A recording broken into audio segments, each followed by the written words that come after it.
Je pense que nous devrions aborder un autre exemple vraiment éclatant du pouvoir de la promotion de la démocratie en Syrie, puisque le chef d'Al-Qaïda, autrefois connu sous le nom de Mohammed al-Jolani, Abu Muhammad al-Jolani, désormais Ahmed al-Shara, rencontre Donald Trump à la Maison-Blanche et est invité à des entretiens amicaux sur Fox News. Regardez, il a un petit air à la Reagan ici. Devant un portrait de Reagan. Devant un portrait de Reagan, dans le nouveau bureau ovale moulé en T, plaqué or, à l'allure de Las Vegas. Je suis sûr que Benjamin Franklin serait fier de cette scène. Le voilà avec Trump, l'ancien fondateur adjoint de l'État islamique, assis à côté de J.D. Vance, en face de Trump. J.D. Vance et Trump étaient un critique très virulent du soutien américain aux soi-disant rebelles modérés depuis 2013. Mais ici, la boucle est bouclée. Rubio est là aussi. Ils ont tous l'air si heureux. C'est presque comme un rêve fiévreux, comme si j'hallucinais. Je l'avais vu venir. Nous l'avions tous deux vu venir. Nous en avons parlé pendant des années. J'ai écrit un livre intitulé « La gestion de la sauvagerie, comment l'État de sécurité nationale américain a alimenté la montée d'Al-Qaïda, de l'État islamique et de Donald Trump. »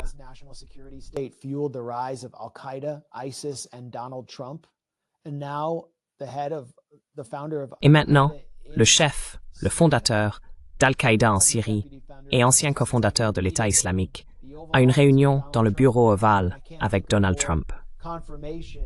Je veux dire, je ne peux pas imaginer une confirmation plus éclatante de la thèse de mon livre, pour laquelle j'ai été impitoyablement attaqué à maintes reprises. J'ai été bloqué après avoir été programmé pour faire le lancement de mon livre à la principale librairie politique de Washington, D.C., Politics and Prose. Ils ont annulé ma conférence. Les vitrines de leur librairie ont été brisées pour m'avoir accueilli. Et maintenant, la réalité revient frapper de plein fouet. Les États-Unis ont soutenu des djihadistes à travers le monde afin d'affaiblir leurs adversaires géopolitiques, depuis 1969, au moins en Afghanistan.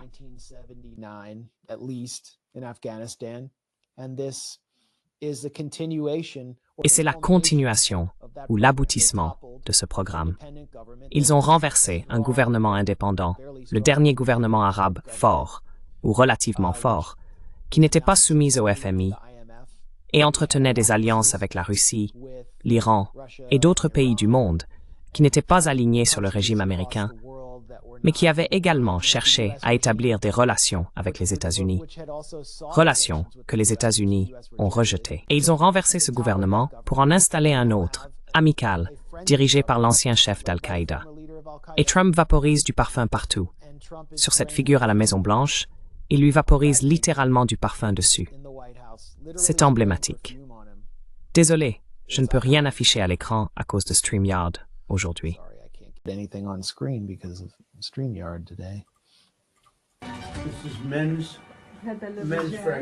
C'est un parfum pour homme.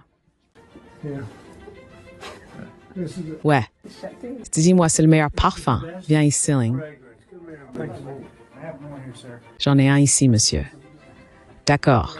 Donc, ce qu'on va faire, c'est simplement prendre celui-là, Joe, le maître, et puis l'autre est pour votre femme. Combien en voulez-vous? Votre femme? On ne sait jamais, n'est-ce pas?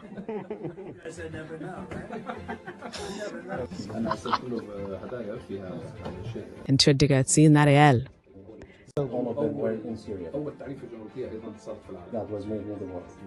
Très bien.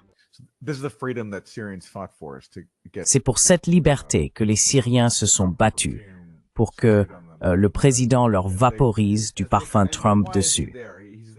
Et pourquoi est-il là d'ailleurs? Il est là parce qu'il vient à Washington pour supplier les derniers récalcitrants du Congrès de lever les sanctions qui ont contribué à détruire la Syrie et à le maintenir au pouvoir.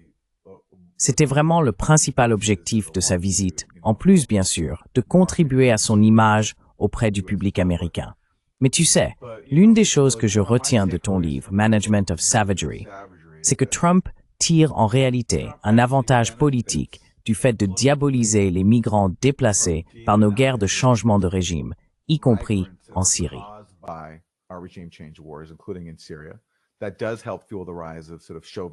Cela contribue effectivement à alimenter la montée de nationalistes chauvins comme lui. Et il propage également l'islamophobie dans son discours public. Mais lorsque le fondateur même d'Al-Qaïda en Syrie est désormais prêt à agir sous le contrôle des États-Unis, contrairement à l'ancien gouvernement syrien, il est soudainement accueilli avec une réception amicale à la Maison-Blanche. Donc, vous savez, l'islamophobie est utilisée par des politiciens comme Trump pour accéder au pouvoir. Mais lorsqu'un dirigeant d'Al-Qaïda peut servir les intérêts américains, il reçoit un accueil des plus chaleureux. Et pour servir les intérêts israéliens. Et pour servir les intérêts israéliens aussi, bien sûr. Oui. Je veux dire, ils cherchent clairement à ce que la Syrie rejoigne les accords d'Abraham, également connus sous le nom d'accords de normalisation.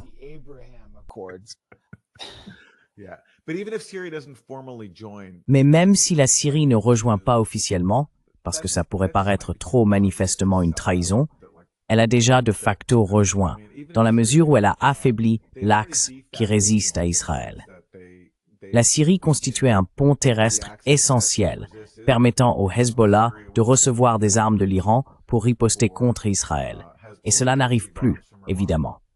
Donc, même si la Syrie ne rejoint pas officiellement les accords d'Abraham, comme vous les appelez, cela n'a pas d'importance, car elle en est déjà, en pratique, un membre de facto.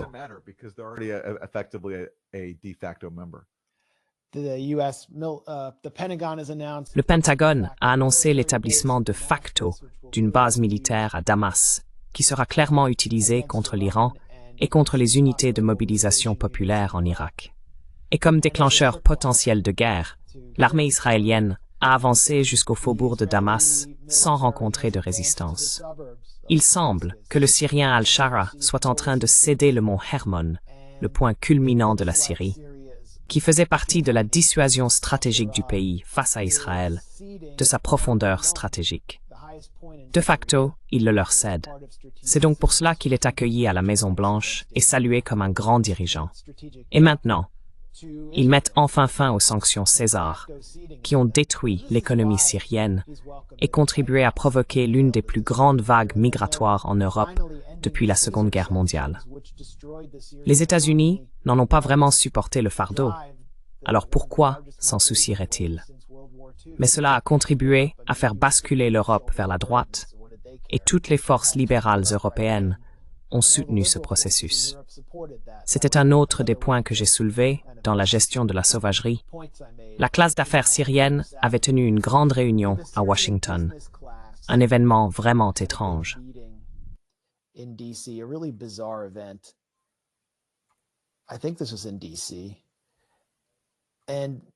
Je pense que c'était à Washington, D.C.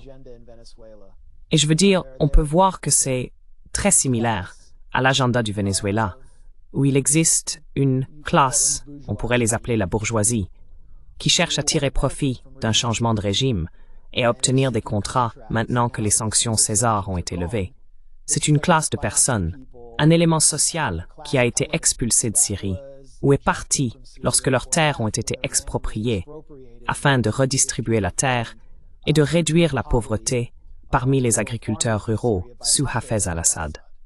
Et cet élément a utilisé la confrérie des frères musulmans syriens comme une sorte de bélier, même si la plupart d'entre eux étaient laïcs, pour tenter de détruire le gouvernement Assad et l'État syrien de l'intérieur, afin de pouvoir revenir au pouvoir. Exploiter la Syrie et revenir à l'époque où les inégalités étaient beaucoup plus extrêmes.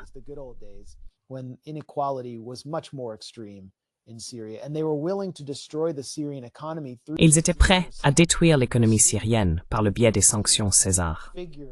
Vous verrez l'un des personnages clés, l'un des architectes de ces sanctions, Mouaz Mustafa, l'homme qui a emmené John McCain lors de son voyage illégal en Syrie, bondir d'excitation au milieu de cette vidéo. D'ailleurs, celle-ci a été publiée sur Twitter par Charles Lister, qui a essentiellement été le lobbyiste de Washington pour la branche syrienne d'Al-Qaïda pendant plusieurs années. On a l'impression qu'il travaille officieusement pour Al-Shara. Bonsoir, Monsieur le Président. Bonsoir, Tom Barak. Nous venons de la communauté juive syrienne. We're from the Syrian Jewish community. As Mr. Barak said,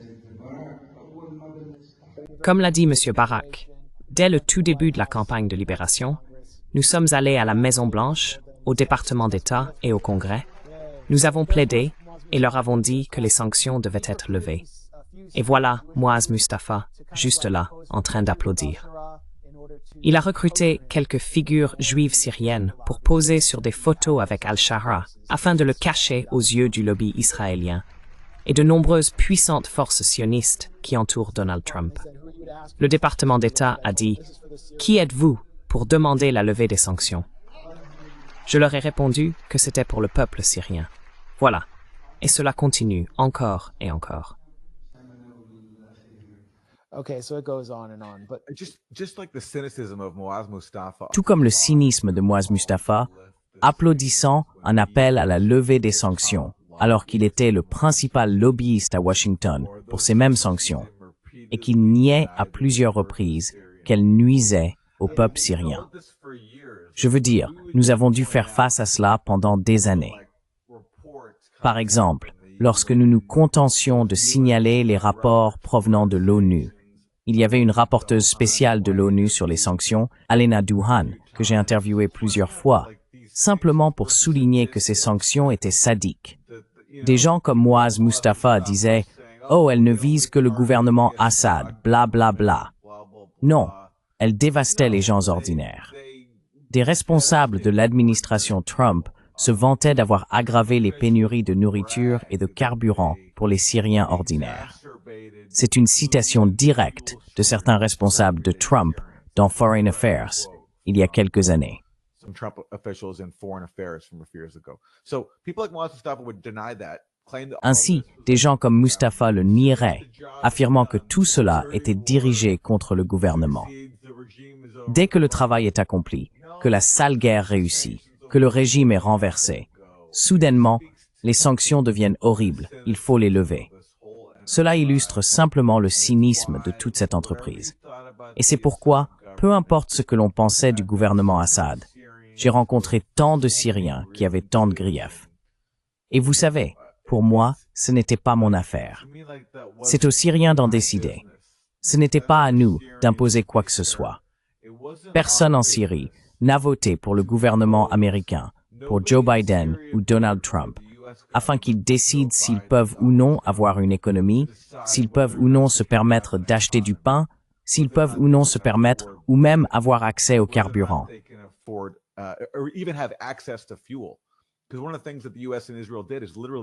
Parce que l'une des choses que les États-Unis et Israël ont faites, c'est littéralement bombarder des pétroliers qui tentaient d'acheminer du pétrole d'Iran vers la Syrie.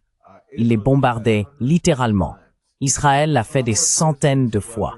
Ce n'est pas notre affaire de savoir si les Syriens peuvent manger ou non, et nous n'avons aucun droit d'imposer ces sanctions. Peu importe ce que les gens en Syrie pensent de leur propre gouvernement. Ce n'est absolument pas notre affaire. Et on peut le voir maintenant. Maintenant que le travail a été accompli, tout à coup, on peut reconnaître que les sanctions ont nui aux Syriens ordinaires. C'est le même scénario au Venezuela aussi. Le but est de faire souffrir suffisamment la population pour qu'elle se retourne contre son gouvernement, que nous n'aimons pas parce qu'il échappe à notre contrôle. C'est exactement le même scénario qui se répète encore et encore. It's the exact same playbook over and over. and just one last point about this. Et juste un dernier point à propos de ce spectacle, apparemment étrange, mais en réalité tout à fait approprié. L'interview d'Ahmed Al-Shara sur Fox News. Pas besoin de la diffuser. On lui demande ce qu'il pense du 11 septembre. Et il répond, « Eh bien, je n'ai rien à voir avec ça. J'étais adolescent à l'époque. Je n'étais pas comme un des Israéliens qui dansaient, ou je ne sais quoi. Je n'ai pas dansé là-bas. On ne connaît pas vraiment son opinion là-dessus. Peu importe. C'est juste une semaine après que Fox a poussé l'islamophobie à son comble, à propos de Zohran Mamdani, qui faisait campagne dans des endroits comme Chelsea et des clubs gays. Il disait, « Allez, on se motive, on se chauffe pour mon élection », dans des boîtes de nuit gays. Et eux affirmaient qu'il allait apporter le djihadisme, la charia, à New York, que ce serait une prise de pouvoir djihadiste communiste. It's going to be a communist jihadist takeover. Like, the guy drinks with his wife, I'm sure. Genre, ce type boit avec sa femme, j'en suis sûr. Une artiste syrienne bohémienne de Brooklyn, Bushwick. C'est l'un des gars les plus laïcs qu'on puisse imaginer. Et Fox News prédisait que l'État islamique allait prendre le contrôle de New York. Puis ils ont accueilli le cofondateur adjoint de l'État islamique dans leur studio pour une interview amicale. Cela montre simplement que l'islamophobie n'existe pas vraiment de manière concrète. Elle est totalement fongible. Quelque chose qu'on peut activer ou désactiver pour servir des impératifs impériaux. Personne à Fox News n'a de principe. Personne non plus dans l'entourage de Trump Incorporated n'a de principe. Tout tourne autour d'un empire transactionnel. Et je me demande ce que Zoran Mamdani en pense. Je crois qu'il avait été accusé à l'époque d'être un négationniste des attaques chimiques.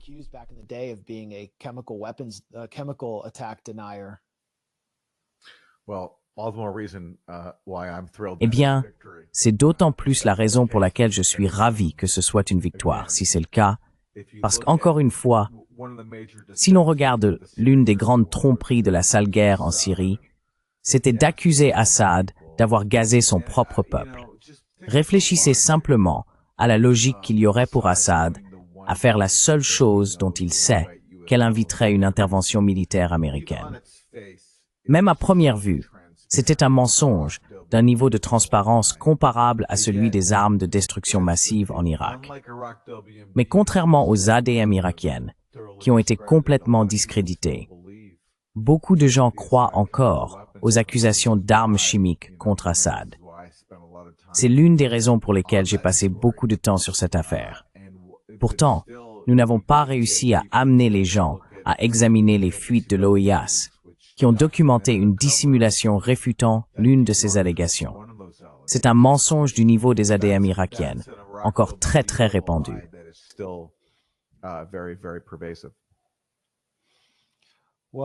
Eh bien, les rebelles modérés sont arrivés. Les rebelles modérés sont rentrés chez eux. Come home.